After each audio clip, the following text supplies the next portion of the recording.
जब से इंसान दुनिया में आया है तब से हम रात के आसमान को देखते आ रहे हैं। टिमटिमाते तारे, दूर के ग्रह, अंतरिक्ष का विशाल खालीपन, इन सब में एक रहस्य है। हम अनजान, अनछुए, हमारी दुनिया से परे के रहस्यों की ओर खींचे चले जाते हैं। और ब्रह्मांड के विशाल विस्तार से ज्यादा रहस्यमय क्या हो सकता है? अंतरिक्ष अन्वेषण सिर्फ एक वैज्ञानिक प्रयास नहीं है। यह हमारी जन्मजात जिज्ञासा, ज्ञान की सीमाओं को आगे बढ़ाने और महान अज्ञात में जाने की हमारी इच्छा का प्रमाण है। सदियों से हम अपने अस्तित्व के बारे में सबसे बड़े सवालों के जवाब ढूंढते रहे हैं। हम कहां से आए? क्या हम अकेले हैं? ब्रह्मांड की भव्य योजना में हमारा क्या स्थान है? इन सवालों ने अनगिनत मिथकों, किंवदंतियों और वैज्ञानिक पूछताछ को हवा दी है। आज शक्तिशाली दूरबीनों और परिष्कृत अंतरिक्ष यान की मदद से हम ब्रह्मांड के रहस्यों को उजागर करने के पहले से कहीं ज्यादा करीब हैं। फिर भी हमें मिलने वाले हर उत्तर के साथ अनगिनत नए प्रश्न उठते हैं। ऐसा लगता है कि अंतरिक्ष अजूबों और रहस्यों का कभी न खत्म होने वाला स्रोत है। जब हम रात के आसमान को देखते हैं तो हम उस प्रकाश को देख रहे होते हैं जिसने हम तक पहुंचने के लिए ब्रह्मांड में बहुत दूर तक यात्रा की है। इस प्रकाश में से कुछ ने अपने स्रोत को लाखों अरबों साल पहले छोड़ दिया था। एक तरह से हम समय में पीछे मुड़कर देख रहे हैं, ब्रह्मांड को वैसा ही देख रहे हैं जैसा वह अपनी प्रारंभिक अवस्था में था। अवलोकन योग्य ब्रह्मांड, जिस भाग को हम वर्तमान में देख सकते हैं, उसका व्यास लगभग 99 अरब प्रकाश वर्ष होने का अनुमान है। यह इतनी बड़ी संख्या है कि इसकी कल्पना करना भी मुश्किल है। लेकिन यहां एक बात है, ब्रह्मांड स्थिर नहीं है। यह बस वहीं बैठा नहीं है, अपरिवर्तित है। यह फैल रहा है और यह तेजी से बढ़ती दर से फैल रहा है। 20वीं सदी के अंत में की गई इस खोज ने वैज्ञानिक समुदाय को चौंका दिया। इसका मतलब है कि ब्रह्मांड न केवल विशाल है बल्कि हर समय बड़ा होता जा रहा है। इस ब्रह्मांडीय विस्तार के पीछे प्रेरक शक्ति एक रहस्यमय शक्ति है जिसे डार्क एनर्जी कहा जाता है।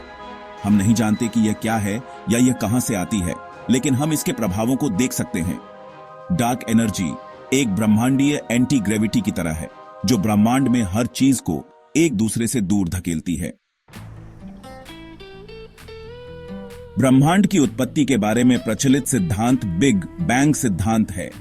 इस सिद्धांत के अनुसार ब्रह्मांड लगभग 13.8 अरब साल पहले अत्यधिक घनत्व और तापमान की स्थिति से शुरू हुआ था। एक पल में सब कुछ, सभी पदार्थ, ऊर्जा, स्थान और समय एक असीम रूप से छोटे बिंदु से फूट पड़ा, जिसे सिंगुलैरिटी कहा जाता है। बिग बैंग पारंपरिक अर्थों में विस्फोट नहीं था। यह स्वयं अंतरिक्ष का तेजी से विस्तार था। उस पर बिंदुओं के साथ एक गुब्बारे की कल्पना करो।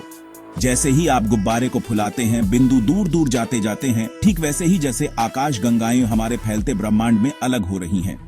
बिग बैंग सिद्धांत बहुत सारे अवलोकन संबंधी साक्ष्यों द्वारा समर्थित है, जिसमें कॉस्मिक माइक्रोवेव बैकग्राउंड रेडिएशन भी शामिल है, जो बिग बैंग की एक फीकी आफ्टर ग्लो है जो पूरे अंतरिक्ष में व्याप्त है। हालांकि बिग बैंग कई सवाल भी खड़े करता है। बिग बैंग से पहले क्या अस्तित्व में था? इसकी वजह क्या थी? और ब्रह्मांड का अंतिम भाग्य क्या है? ये ऐसे प्रश्न हैं जो आज भी ब्रह्मांड विज्ञानियों को उलझाते हैं। ब्लैक होल ब्रह्मांड की सबसे आकर्षक और रहस्यमय वस्तुओं में से हैं। वे स्पेस टाइम के क्षेत्र हैं जहां गुरुत्वाकर्षण इतना मजबूत है कि कुछ भी नहीं, यहां तक कि प्रकाश भी उनकी पकड़ से बच नहीं सकता है। ब्लैक होल तब बनते हैं जब बड़े तारे अपने जीवन के अंत में ढह जाते हैं। तारे का कोर फट जाता है, जिससे पदार्थ एक असीम रूप से छोटे बिंदु में कुचल जाता है, जिसे सिंगुलैरिटी कहा जाता है। सिंगुलैरिटी के आसपास इवेंट होराइजन है, वापसी न करने का बिंदु। एक बार जब कोई चीज इवेंट होराइजन को पार कर जाती है तो उसका सिंगुलैरिटी में गिरना तय है। ब्लैक होल प्रकाश का पता लगाने वाली दूरबीनों के लिए अदृश्य होते हैं, लेकिन उनकी उपस्थिति का अनुमान पास के तारों और गैस पर उनके गुरुत्वाकर्षण प्रभाव से लगाया जा सकता है। खगोलविदों ने विभिन्न आकारों के ब्लैक होल का पता लगाया है, सूर्य के द्रव्यमान से कुछ गुना बड़े तारकीय द्रव्यमान वाले ब्लैक होल से लेकर सूर्य के द्रव्यमान से लाखों या अरबों गुना बड़े सुपरमैसिव ब्लैक होल तक। माना जाता है कि ये ब्रह्मांडीय दैत्य हमारी अपनी आकाश गंगा सहित अधिकांश आकाश गंगाओं के केंद्र में रहते हैं।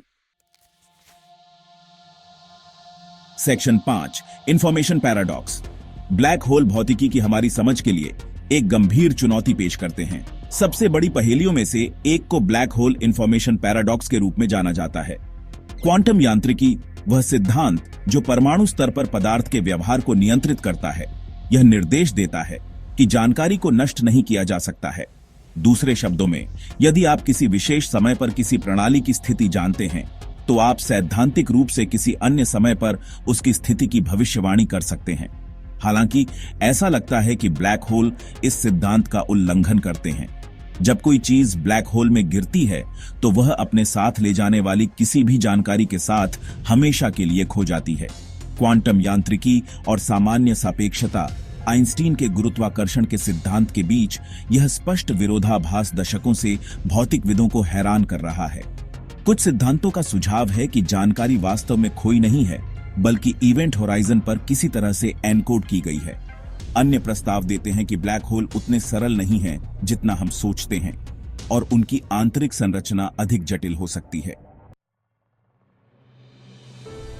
सेक्शन 6, अनदेखा ब्रह्मांड। जबकि ब्लैक होल आकर्षक हैं, वे ब्रह्मांड के द्रव्यमान और ऊर्जा के एक छोटे से अंश का प्रतिनिधित्व करते हैं। अधिकांश ब्रह्मांड किसी ऐसी चीज से बना है जिसे हम सीधे तौर पर नहीं देख या बातचीत नहीं कर सकते। डार्क मैटर और डार्क एनर्जी। डार्क मैटर एक रहस्यमय पदार्थ है जो प्रकाश का उत्सर्जन, अवशोषण या परावर्तन नहीं करता है। हम जानते हैं कि यह दृश्यमान पदार्थ पर इसके गुरुत्वाकर्षण प्रभावों के कारण मौजूद है। उदाहरण के लिए, आकाशगंगाएं केवल दृश्यमान पदार्थ के आधार पर जितनी तेजी से घूमती हैं, उससे तेजी से घूमती है। इससे पता चलता है कि कुछ अदृश्य द्रव्यमान डार्क मैटर उन्हें एक साथ पकड़े हुए है। डार्क एनर्जी, जैसा कि पहले उल्लेख किया गया है, ब्रह्मांड के त्वरित विस्तार के लिए जिम्मेदार बल है।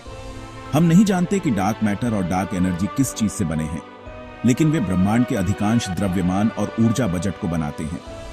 उनका अस्तित्व एक विनम्र अनुस्मारक है कि अभी भी बहुत कुछ ऐसा है जो हम ब्रह्मांड के बारे में नहीं जानते हैं। सेक्शन 7, ग्रहों की एक आकाशगंगा। सदियों से हम इंसान सोचते रहे हैं कि क्या हम ब्रह्मांड में अकेले हैं? क्या हमारा ग्रह पृथ्वी एकमात्र ऐसा स्थान है जहां जीवन मौजूद है? हाल के दशकों में खगोलविदों ने हमारे सौर मंडल से परे ग्रहों की खोज में उल्लेखनीय प्रगति की है, जिन्हें एक्सोप्लैनेट के रूप में जाना जाता है। सूर्य जैसे तारे की परिक्रमा करने वाले पहले एक्सोप्लैनेट की खोज 1995 में हुई थी। तब से हजारों एक्सोप्लैनेट मिल चुके हैं, जिनमें आकार, संरचना और कक्षीय विशेषताओं की एक विस्तृत श्रृंखला है। कुछ एक्सोप्लैनेट बृहस्पति से भी बड़े गैस जाइंट हैं, जबकि अन्य पृथ्वी के आकार के समान चट्टानी ग्रह हैं। कुछ अपने तारों की बारीकी से परिक्रमा करते हैं, कुछ ही दिनों में एक परिक्रमा पूरी करते हैं, जबकि अन्य की कक्षीय अवधि सैकड़ों या हजारों वर्षों की होती है। इतने सारे एक्सोप्लैनेट की खोज ने ग्रह प्रणालियों की हमारी समझ में क्रांति ला दी है।